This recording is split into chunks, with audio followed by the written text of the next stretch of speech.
जीवन एक संघर्ष है या जीवन एक खेल है या फिर जीवन एक उत्सव है। आइए जानते हैं इस कहानी से कि जीवन क्या है। एक बार एक शिष्य ने विनम्रता पूर्वक अपने गुरुजी से पूछा, गुरुजी, कुछ लोग कहते हैं कि जीवन एक संघर्ष है, कुछ अन्य कहते हैं कि जीवन एक खेल है और कुछ को एक उत्सव की संज्ञा देते हैं। इनमें से कौन सही है? गुरुजी ने तत्काल बड़े धैर्य पूर्वक उत्तर दिया, पुत्र, जिन्हें गुरु नहीं मिला उनके लिए जीवन एक संघर्ष है, जिन्हें गुरु मिल गया उनका जीवन एक खेल है, और जो लोग गुरु द्वारा बताए गए मार्ग पर चलने लगते हैं मात्र वे ही जीवन को एक उत्सव का नाम देने का साहस जुटा पाते हैं। यह उत्तर सुनने के बाद भी शिष्य पूरी तरह से संतुष्ट न था। गुरुजी को इसका आभास हो गया। वे कहने लगे, लो, तुम्हें इसी संदर्भ में एक कहानी सुनाता हूँ। ध्यान से सुनोगे तो स्वयं ही अपने प्रश्न का उत्तर पा सकोगे। उन्होंने जो कहानी सुनाई वह इस प्रकार थी। एक बार की बात है कि किसी गुरुकुल में 3 शिष्यों ने अपना अध्ययन संपूर्ण करने पर अपने गुरुजी से यह बताने के लिए विनती की कि उन्हें गुरु दक्षिणा में उन्हें क्या चाहिए।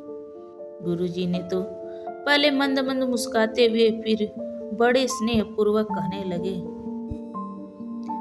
मुझे तुमसे गुरु दक्षिणा में एक थैला भर के सूखी पत्तियां चाहिए, ला सकोगे?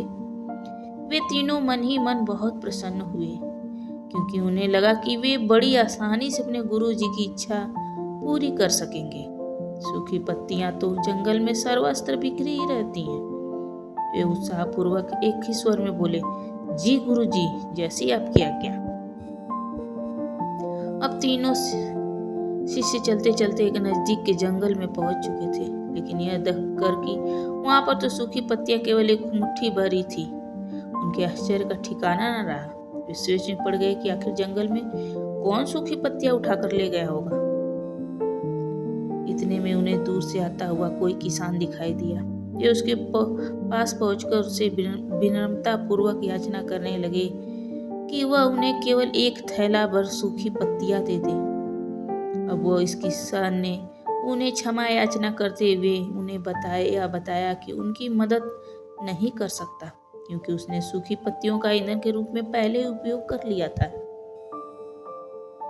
और तीनों पास में ही बसे एक गांव की ओर इस आशा से बढ़ने लगे थे कि हो सकता है वहां उस गांव को उनकी कोई सहायता कर सके।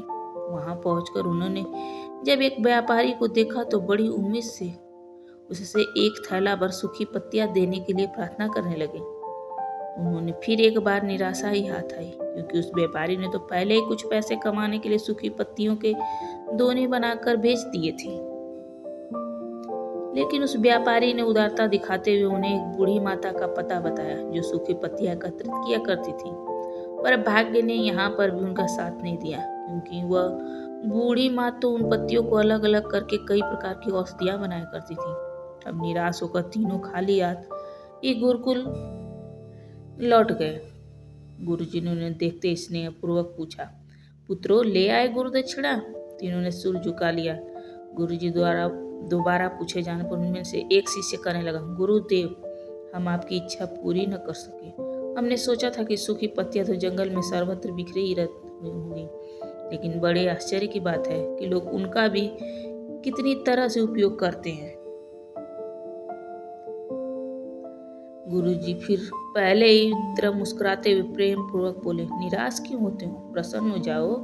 और यही ज्ञान है कि सूखी पत्तियां भी व्यर्थ नहीं हुआ करती, बल्कि उनसे भी अनेक उपयोग हुआ करते हैं। मुझे गुरु दक्षिणा के रूप में दे दो। तीनों शिष्य गुरुजी को प्रणाम करके खुशी खुशी अपने घर की ओर चले गए।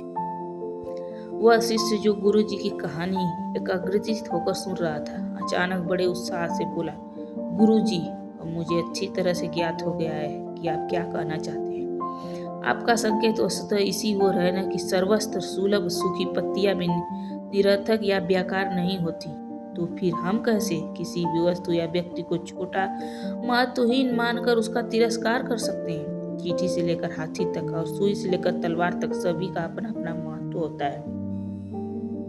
गुरुजी भी तुरंत वही बोले, हाँ पुत्र, मेरे कहने का भी यही तात्पर्य है कि जब भी हम किसी से मिलें तो उसे यथायोग्य मान देने का भरकस प्रयास करें, ताकि आपस में स्नेह, सद्भावना, सहानुभूतियों, सहिष्णुता का विस्तार होता रहे और हमारा जीवन संघर्ष के बजाय उत्सव बन सके।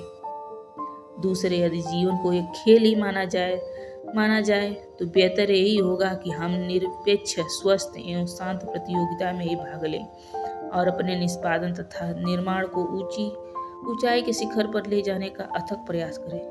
अब शिष्य पूरी तरह संतुष्ट था।